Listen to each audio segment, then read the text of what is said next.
All right, let's go on an incredible journey. We're not heading to some distant star or the bottom of the ocean. Nope, we're going to a place that's way smaller and honestly, a whole lot more complex.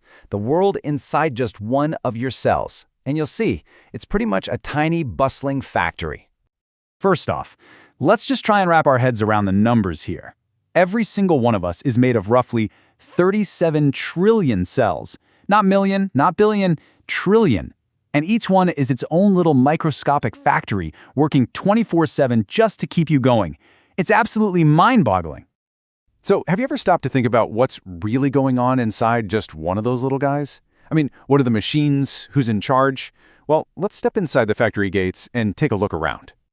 And here's the coolest part. You don't need some crazy high-tech lab to start this tour. You can actually see your own cells with a pretty basic setup. It all starts with a super simple experiment. So how do you do it? Well, it's surprisingly easy. You just do a gentle scrape of your cheek, add a little stain so you can see things clearly, and pop it under a microscope. And right there, staring back at you, are the literal building blocks of, well, you. So if you were looking through that microscope, what would you even see? Well, floating inside each of those little blobs, your cheek cells, you'd spot this distinct, kind of dark, oval-shaped dot right near the middle. And that little dot, it's a huge deal. It's our first stop. That dark dot is the nucleus. And it's not just another piece of the puzzle. It's the command center. It's the head office, the CEO suite for the entire cellular factory. The nucleus is the biggest organelle. That's just the word for the cell's specialized little organs.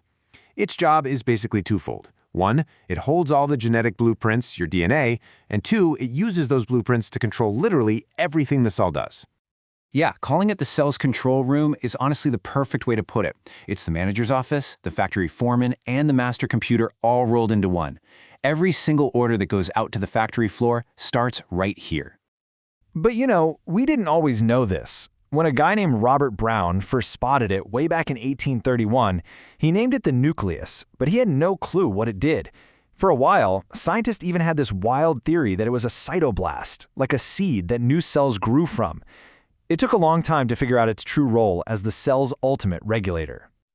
And this whole control room idea? It's such a massive deal that it basically splits almost all life on Earth into two giant categories: the cells that have one and the cells that don't. On one side, you've got your prokaryotic cells, like bacteria. They're super simple. Their genetic code just kind of floats around inside. But then you have eukaryotic cells, like the ones that make up you, me, and every plant and animal. They're way more complex, with a proper membrane-bound nucleus to keep all that important genetic info safe and sound. It's really the difference between an open-plan workshop and a secure factory with a central office. Okay, so we've been to the control room. Now let's head out onto the main factory floor, this bustling, busy environment where all the real work gets done. This factory floor is called the cytoplasm. It's this jelly-like stuff that fills up the whole cell and surrounds the nucleus. But don't you dare think it's just empty space. Oh no, it is a crazy, dynamic environment, and it is jam-packed with all the machinery the factory needs to run. And that machinery is made up of all those other organelles we mentioned. The best way to think of them is as the specialized workers and all the different assembly stations on the factory floor.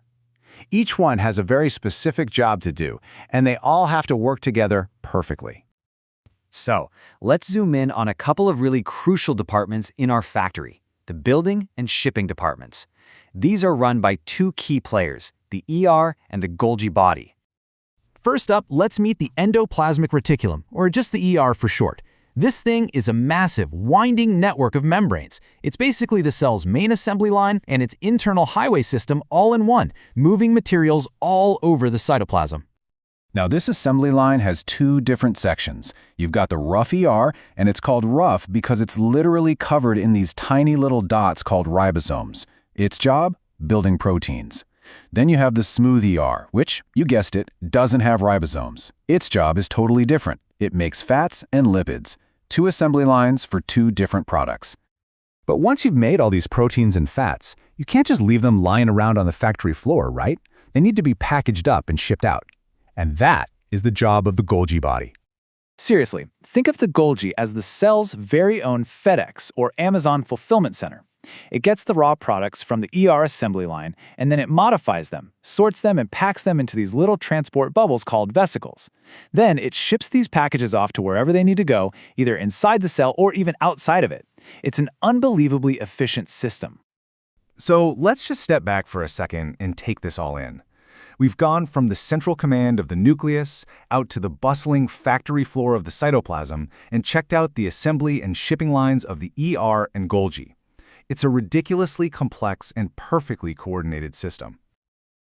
Early on, scientists thought the life of the cell was just the goo, the fluid inside. But they came to realize something much more profound. They realized that life resided in the organelles. It's not about the jelly, it's about the intricate, coordinated dance of all these tiny machines working together in perfect harmony. And that kind of leaves us with one last huge thought to chew on. If just one of your cells is a factory this sophisticated, what does it even mean that 37 trillion of them are all working together right this second to create the complex thinking, feeling being that is you? It's pretty amazing to think about.